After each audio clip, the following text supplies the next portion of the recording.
ஒரு ஊர்ல ஒரு பாட்டி லதா கவிதான்னு 2 பேருக்கு மரக்கன்றுகளை கொடுத்தாங்க. பாருங்கம்மா, இந்த மரத்தோட கனி ரொம்ப சுவையா இருக்கும். இந்த மரத்தை வளர்த்து அதோட கனியை நீங்க ருசிச்சு பாருங்க.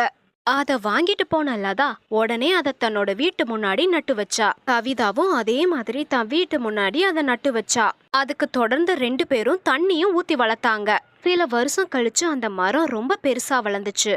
தான் மரம் வளர்ந்திருக்கத பார்த்து கவிதா ரொம்ப சந்தோஷப்பட்டா. தன்னோட மரம் மாதிரியே லதாவோட மரமும் பெருசா வளர்ந்திருக்கத பார்த்து கவிதாவுக்கு பொறாம வந்துச்சு. இவ மரமும் பெருசா வளர்ந்திருக்கு. இது முன்னாடியே தெரிஞ்சிருந்தா அதை அப்பயே பிடுங்கி போட்டிருப்பேன்.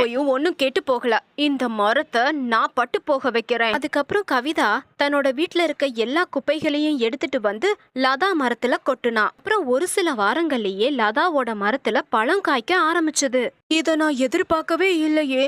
இவளோட மரத்துல மட்டும் எப்படி பழம் காய்க்குது? நான் தினமும் இந்த மரத்தை அசுத்தப்படுத்திக்கிட்டு தானே இருக்கேன். என்ன கவிதா, லதாவோட மரத்துல மட்டும் எப்படி பழம் காய்ச்சதுன்னு யோசிக்கிறியா? காரணமே நீதான். நீ தினமும் இந்த மரத்துல வந்து குப்பைகளை கொட்டுவ இல்லையா?